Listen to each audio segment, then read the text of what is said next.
एक स्टॉल भी लगाने को मिलेगा। मंगलराम चाट भंडार बाजार, वहाँ तो बड़े बड़े लोग आते हैं चाट खाने के लिए। अरे तभी तो कह रहा हूँ, अगर जीत गए तो रोज की अच्छी खासी कमाई होगी और 5 लाख मिलेंगे वो अलग। मंगलराम चाट भंडार कोई ऐसी वैसी जगह नहीं थी, बल्कि शहर का फेमस चाट बाजार था, जहाँ शहर के बड़े बड़े लोग चाट खाने आते थे और कई टूरिस्ट भी वहाँ आते थे। उस बाजार में चाट लगाने वालों की अच्छी खासी कमाई होती थी, लेकिन ये सब बातें जानते हुए भी दिनेश उस प्रतियोगिता में कोई खास दिलचस्पी नहीं दिखाता। मंगल चाट भंडार है तो मुझे क्या, मैं जहाँ हूँ वहीं ठीक हूँ, मुझे इन सब से कोई फर्क नहीं पड़ता।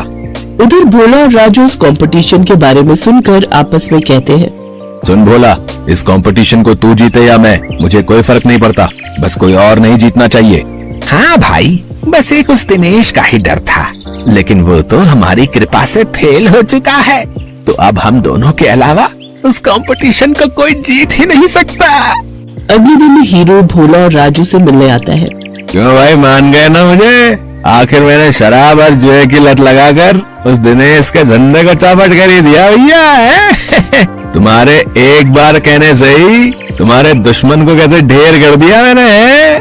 अगर वो ढेर नहीं होता तो हमारा धंधा आबाद कैसे होता भाई? उसकी पेप्सी पानी पूरी ने तो हम लोगों का धंधा ही चौपट कर दिया था भाई। तभी उनकी ये सारी बातें दिनेश सुन लेता है और अपने किए पर उसको बहुत पछतावा होता है। मैं भी कितना बेवकूफ था जो इन पाखंडियों के झांसे में फंस गया और बर्बाद हो गया, लेकिन अभी भी कुछ नहीं बिगड़ा है। मैं इन सबको मजा चखाऊंगा, मैं इस प्रतियोगिता में हिस्सा जरूर लूंगा। यही बात मन में ठाने दिनेश उस चाट प्रतियोगिता में हिस्सा लेता है और अपनी पेप्सी वाली पानीपुरी की रेसिपी से इस कॉन्टेस्ट को जीत लेता है, जिससे उसे 5 लाख का इनाम मिल जाता है। साथ ही मंगल चाट भंडार में स्टॉल लगाने के लिए जगह भी।